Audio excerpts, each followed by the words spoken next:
until the next election. Have you given any thought to putting your hand up?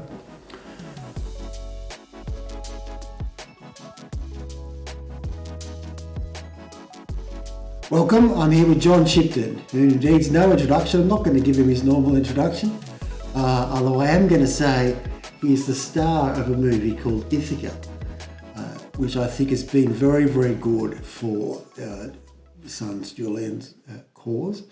I think seeing the man has been, in some way, really helped me. We're going to talk about his life, and I think I saw, even before I'd seen Ithaca, and John and I had done a couple of panels, I was convinced that somehow our lives would come together. He would be able to help me and I would be able to help him. And since then we've become quite firm friends. It's difficult to know where to start to talk about because he's got so many interesting things to say. But John, thank you for coming to Sydney. Thanks, David. And tell me, I can't help but get around it. Did you grow up in Sydney, or you came and you worked here, didn't you, when you were a young man? I went to school in Bathurst as a boarding school. It's quite tedious, and my parents separated, but we lived in Haberfield, and then later Paddington. It's sort of very hard to remember that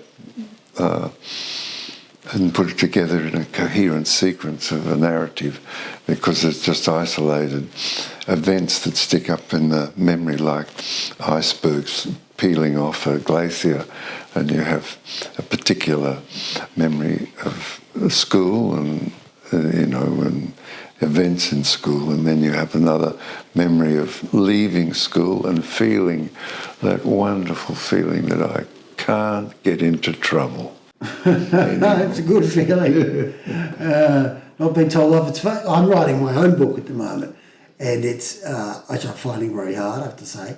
I find it easier to dictate it, but you're right. The idea that you said, it's rather than it's some sort of linear narrative of all the things. There are key events, and they're almost like a pack of cards. You can pretty much shuffle them, and the key events from 40 years ago, it can still seem like yesterday. A lot of stuff in between gets forgotten about, but the key events are always kind of with you. I remember you saying something like in those days there was plenty of work and you were wandering around Paddington or something one day and someone said, do you want to work on a building site? And you said, yeah, why not? Needed a bit of cash. And the next thing you know, you were a builder. Was that? That's a good summation. I mean,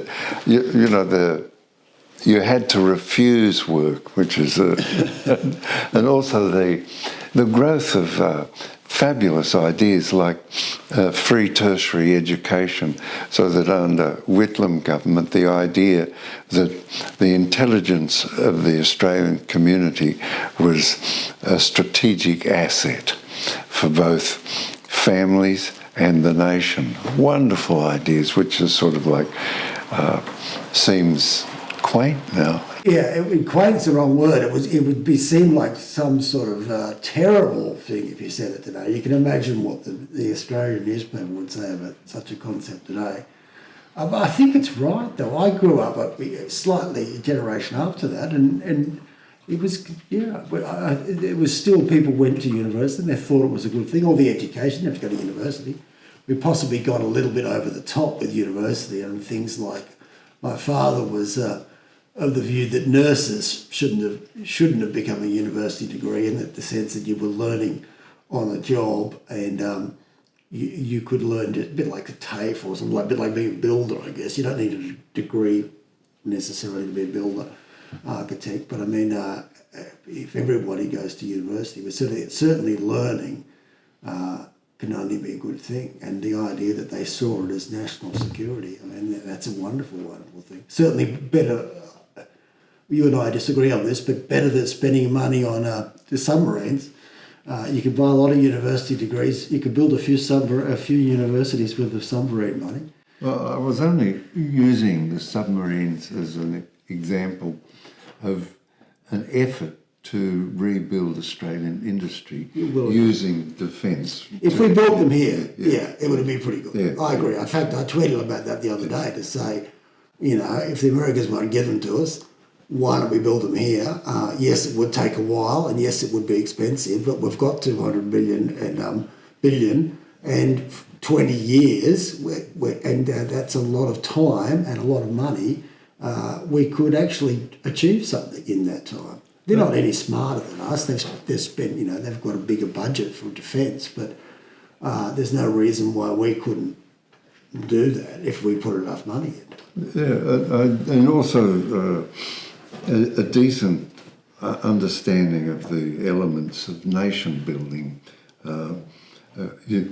You know, sort of fascinates me what constitutes the parts that a government and a community, or a community and a government, to put it the right way round, constitutes nation building, and I think an understanding that the health of the people, the health, the education, and also the capacity to have a vertically integrated industry and a positive outlook into the world. So Australia is just below India, Indonesia, Malaysia, China, the Philippines. And all of those nations would prefer to see a strong, independent Australia. The circumstances that we've found ourselves now in, this is sort of wandering a little bit, but it's interesting, is there was a proposition that in Fremantle they'd build a submarine base. Another proposition, I think, under the Rudd election some years ago, which he lost, he mentioned a submarine base in the Brisbane River. And now they're landing B-52s in Darwin. So with the submarines, each of those nuclear submarines can carry 24 missiles. Those missiles, ICBMs in this case, the example, have 6 to 7 re-entry vehicles. That's 24 times 6. This would be a profound concern to China and India. Equally, a B-52 carries in its carousel 6 missiles, cruise missiles, 6, and it carries 20 in racks. That's 1. So that's 26 on the B-52. These automatically mean that our neighbours have a deep concern and may be considering targeting, out of necessity, 3 prime Australian cities. This is a rule, you know, and I don't see it discussed what would make it possible to discover other nations that may not be friendly, or regardless of whether they're friends or not, you still want to monitor your shores. Now, the search procedure is a mathematical procedure which you ought to be, had best be, common knowledge between us, for example. The next thing is an understanding of salvos. How many missiles are required to shoot down an attacking aeroplane or attacking missiles? These are simple mathematical problems, but they don't seem to be addressed. No, they're not addressed at all. We were talking before the show about politics, and I would like to go back into politics in 2 years' time, and that I think is a really good,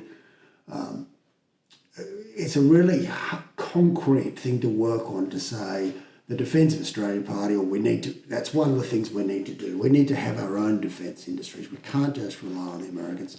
They may not be as good as the Americans to begin with, but a lot of and this is having been in the, the military, and been in Afghanistan. There's a couple of stark things that came out of Afghanistan and Iraq. And the idea is you don't believe the brochures. If you read the brochures and read the Australian and say, oh, the stealth bomber can't be seen, the stealth bomber can be seen, you know. The people that sold it said, oh, you know, this can't be seen, this can do this can do that. But the Taliban beat us. The Taliban beat us with flip-flops and rusting AK-47s. So the technology is not nearly as good as the salesmen say it is. I would reckon an American nuclear sub has a pretty good chance of blowing up. They are not nearly as good. With the reality of their technology is nothing like the brochure. We could have our own defence industries here. We could start. I believe we're just as smart as anyone else. We obviously are. We have a highly educated, and there's a lot of Australians working in the American defence industry or any other industry in America. There's no reason why we couldn't set it up here, and it would give us some sort of independence. It would create employment. And the idea that Australia is, just as you said, we've become this thing in our lifetime where we are just a quarry and we just consume goods from China and America. And that's wrong, I think. We've also got some agriculture, but we need to change that, and why not bring that? And what a thing to try to bring manufacturing back into Australia, because I think it'd be something that you'd be really proud of. You really would be creating jobs. So that's one element of nation building, so having an integrated defence industry, which of course builds the level of education, understanding, technique, institutions that are associated with that, and downstream, of course, all of the productive capacities that you can draw together and that you have dual use, socialised and defence. The other nation building thing is some years ago I had to write a policy document for a political party, and one of the things I thought of is, well, here we are, Australia, on the edge of Asia. What are the techniques we can use to move? And I thought of this, look, let's move the United Nations headquarters to Dhaka. Now that's where everybody lives. Everybody lives here. So we move, China has this huge population, India does, Indonesia does, Malaysia, Thailand, Laos, Australia, Philippines, Japan. So we'll move the headquarters to Dhaka. And this, so what I'm saying is this, that another aspect of nation building would be an independent, creative outlook in diplomacy, in the elements of diplomacy. And one of them is the beauty of the United Nations, which, as we previously discussed, was constructed by an Australian, Herbert Vere Evatt, who was the first president of the United Nations. And it's only because of Herbert that the UNGA has the power, the United Nations General Assembly has the power that it does. Also, Herbert was, along with Eleanor Roosevelt, was the instrument in creating the Universal Declaration of Human Rights, which, by the way, the United States has never adopted, but we have things. Another really interesting is how you say these things. So, for example, they abandon death duties here. Now, death is duty enough, and you don't want to have to pay as well, okay? So how do you equalise between the generations if you don't have redistribution? So you call it equality between the generations. You don't call it death duty. Yeah, that's what I was going to say. It sounds like it was like an early an early smear campaign. It sounds bad if you call it death duties, but if you explain to someone just said, billionaire, Jerry Harvey is going to die, and all of his money, is going to go to some sort of very disreputable place. How do you feel about that? People would be going, "Oh, that's not any good." But the same people that would say the death duties is bad. But I mean, Mark Zuckerberg, people like that, they should be, some of that money should be going back into, we have people that need houses, we need people that need medical care. It's important, and you don't need, you might, how many mansions do you need, and I think one of the kids showed it to me. I learned a lot from the kids, but they showed you, it's on Facebook or whatever, and it says, if it's on there's a moving screen, and you can demonstrate it on the table just as well. But to say that if you earn $100,000 a year, you're sort of here. $150,000, you're in the highest tax bracket. How much do you think, Jeff Bezos has? And it sort of goes along, and do you think it'd be here? Do you think it'd be here? And do you think it'd be here? And it goes, and he says, you might think it's like here. And he says, we're not even close.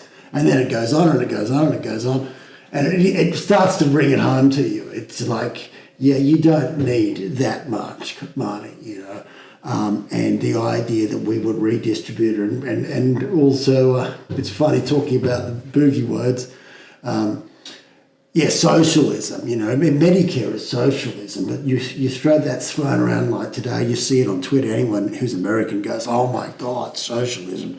But if they had free medical for all, that would be, whether you want to call it socialism or not, but that would seem like looking after one's people, and the idea that the state has some duty to not just duty, but that sounds like some sort of, as you said, communist thing. But why wouldn't you, a group of people, whether you're a small tribe or a larger group, not say, oh, we need to band together to help so-and-so because he's not capable of hunting for himself, or he's got a bad leg, he's very old, that's a baby and the mother's dead, so therefore as a tribe, as a group, we're going to get together and give some of our food to that one guy with the one leg or the baby or whatever. Why wouldn't you want to do that?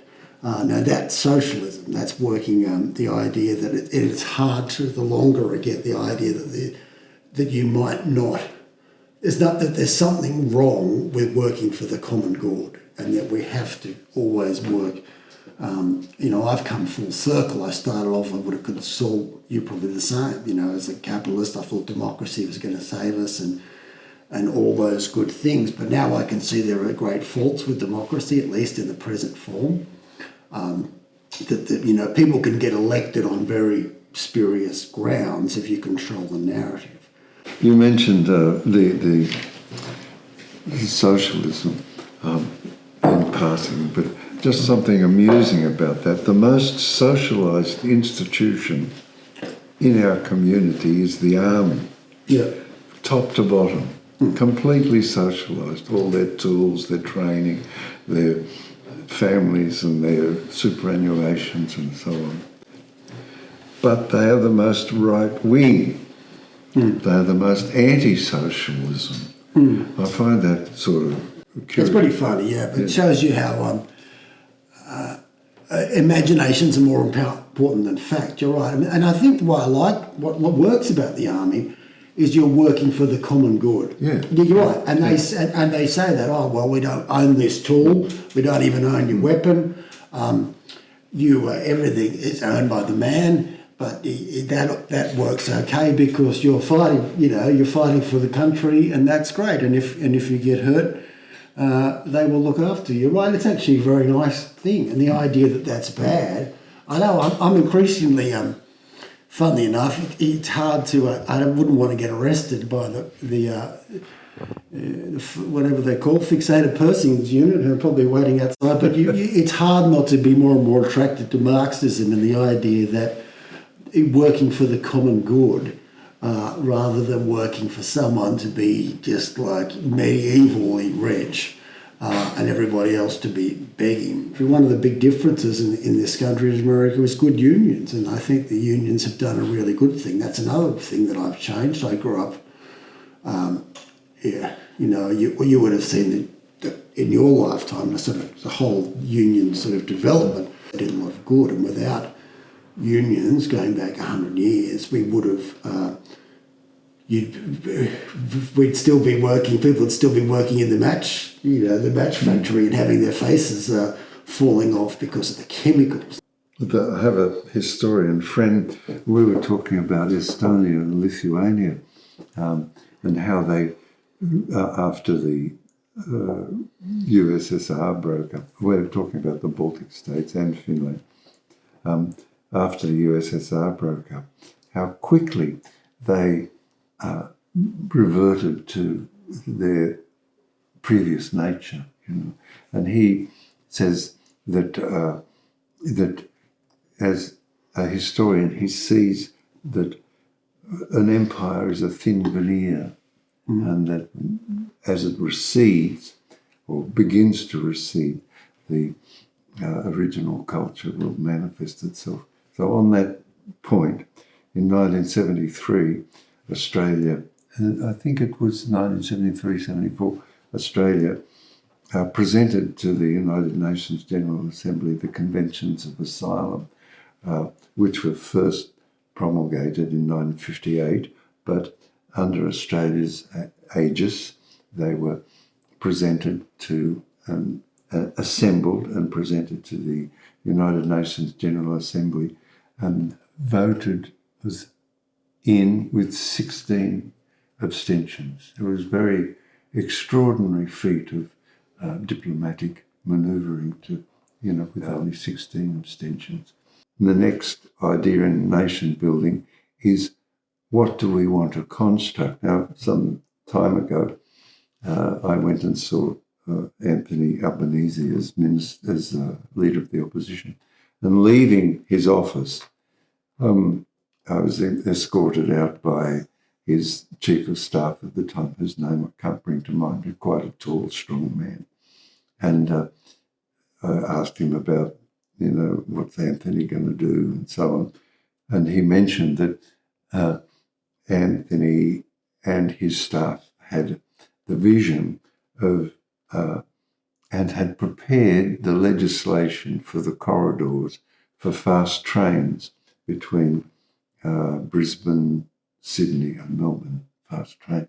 So that is another element of nation building, that you take a necessity and you bring it into being, and at the same time, with all of the engineering feats that are required for fast trains, builds an understanding similar to the defence industry, all of the engineering techniques.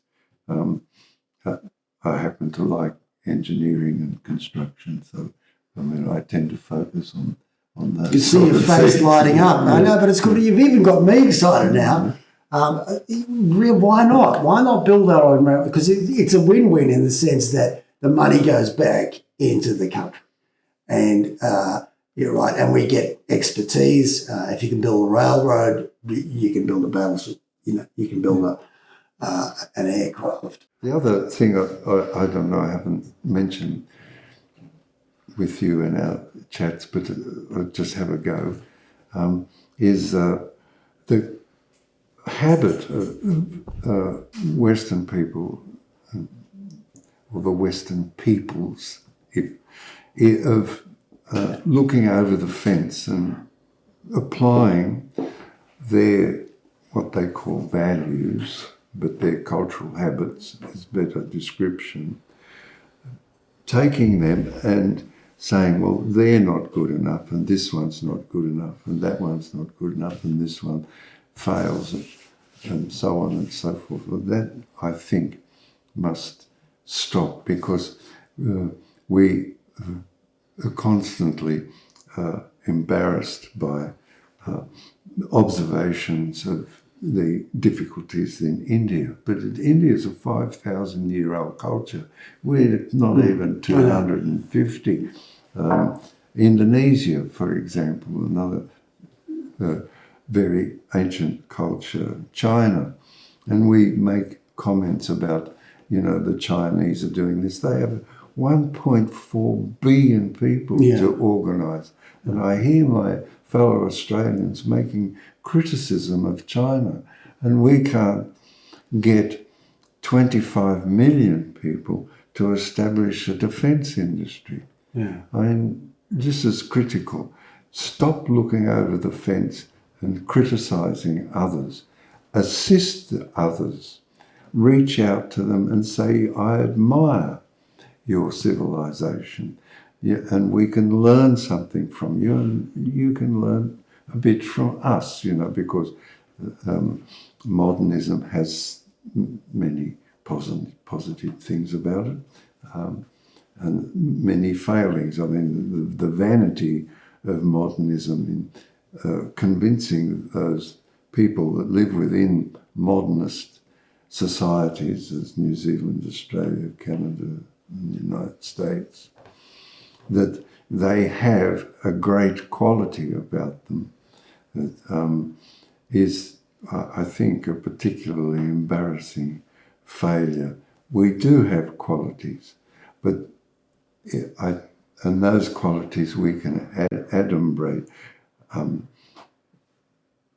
However, it is awful to think that one of the solutions to the oppression of women in Afghanistan is to make them all widows. I mean, Yeah, look, I agree, and I couldn't agree more on that point. And this is one of the things that infuriated me about Afghanistan. We tried to make it a mini America, and we did in many ways, where bribery and corruption were ruled.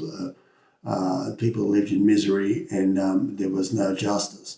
But it was without any idea that they had certain qualities that we didn't have. They had soul, they had heart, they had some sort of communion with the mountains. And I think, if only I was good enough to write it, to put this in my book. But the idea that the eagles were their drones, the mountains were their century. In the modern world, we think anybody that wears a turban or has some sort of ancient way of life is an idiot, and they have to be more like us. And if only they were more like us, and if only they drove a car, and had a bank account, that would actually fix the problem. But without any idea, as you said, that maybe India or China with 1 billion people.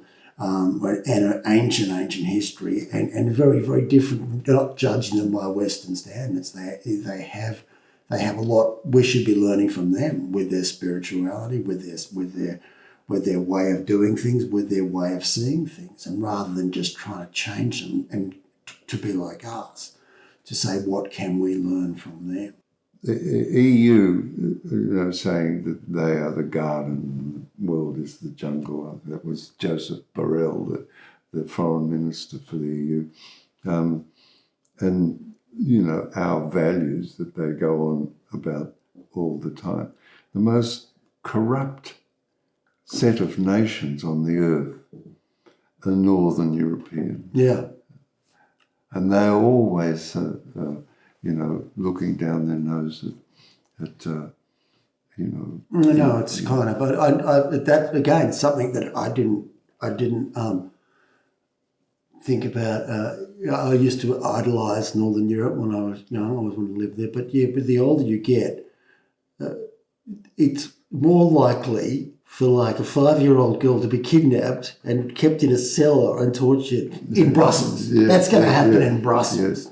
Not going to happen in Africa. No. So, well, it's not my place to say, but I think, it's 2 and a bit years until the next election. Have you given any thought to putting your hand up? I have. I haven't really thought about it that much, because you just think it's such a dirty game and you just get crushed. And but when you raised it, because I've obviously always been interested in politics. God, I've been in the Labor Party, been in the Liberal Party, and it's because, and while that sounds quite ridiculous, it's because I've enjoyed it, because I don't believe in just sitting by and complaining. But yeah, I would like to, because I do believe in this country, and while I've never, I don't have a bumper sticker saying Australia, love it or leave it. I do see there are people, there are really good people in this country, and you would see it in your travels. You and I have met, we've become partisans together, but you would have met, as I have, thousands of other really good people. And a lot of the time that they're not even activists, I guess, they're mums and dads. I get letters from retired policemen who's married to a retired teacher, and they're travelling around the country, and they're sending me $10 and they don't trust the banking system, so they're giving me a check or something, or a check or an actual piece of cash, which you don't see much today, but just love that. I absolutely love that. And there's a lot of people like that in this country. And you think I would, as I've said before, I have had a very privileged upbringing, but that comes, the idea is that you are meant to give something back, and that sounds like cliche, but you do have a responsibility to do, try to do good things, and for a country that's helped you. And yeah, why not? So I am quite inspired. Tonight I'm quite inspired. This is the night. Now, Ithaca, I've always wanted to ask you about Ithaca. Now, why is it called Ithaca, especially that spelling? Ithaca with a K, that's after that wonderful poem, C.P. Cavafy. He's an it's a Greek-Egyptian poet. He wrote, the best rendering of the poem is by Sean Connery. It's a beautiful voice. Ithaca is a place, and there are many Ithacas, and this is an Ithaca here today. This is, and we move from one Ithaca to the other until we reach the last, until we reach the island itself. And it starts off, you are bound for Ithaca, but do not hurry the journey. And then you will only come across monsters, the Greek for monsters, if you carry them along in your soul. And you will come into many Egyptian cities and purchase all manner of sensual perfumes, mother of pearl, coral.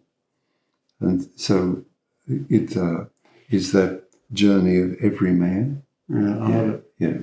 So, and Julian's thing is an odyssey with, so Ithaca for me is a journey for every man. I'm just an ordinary fellow, rather fond of knocking in nails for work, and then come to this thing where there's many monsters, and then, but it's not a narrative. It's each thing is an Ithaca, and you move one to the other, and finally arriving at the island, which finalizes a journey. As you set out for Ithaca, hope that your journey is a long one, full of adventure, full of discovery. Lystragonians and Cyclops, angry Poseidon, do not be afraid of them. You'll never find things like that on your way, as long as you keep your thoughts raised high, as long as a rare sensation touches your spirit and your body. Lystragonians and Cyclops, wild Poseidon, you won't encounter them. unless you bring them along inside your soul. Unless your soul sets them up in front of you. Hope that your journey is a long one. May there be many summer mornings when with what pleasure, what joy, you come into harbours seen for the first time. May you stop at Phoenician trading stations to buy fine things, mother of pearl, coral, amber, and ebony, sensual perfume of every kind. As many sensual perfumes as you can. And may you visit many Egyptian cities to learn and learn again from those who know. Keep Ithaca always in your mind. Arriving there is what you're destined for. But do not hurry the journey at all. Better if it lasts for years, so that you are old by the time you reach the island, wealthy with all you have gained on the way, not expecting Ithaca to make you rich. Ithaca gave you the marvelous journey. Without her, you would not have set out. She has nothing left to give you now. And if you find her poor, Ithaca won't have fooled you. Wise as you will have become, so full of experience, you will have understood by then what these Ithacas mean. On that note, thank you for being here with us, and thank you to John for coming along and being on our Whistleblower Talks. Thank you. It's been a pleasure.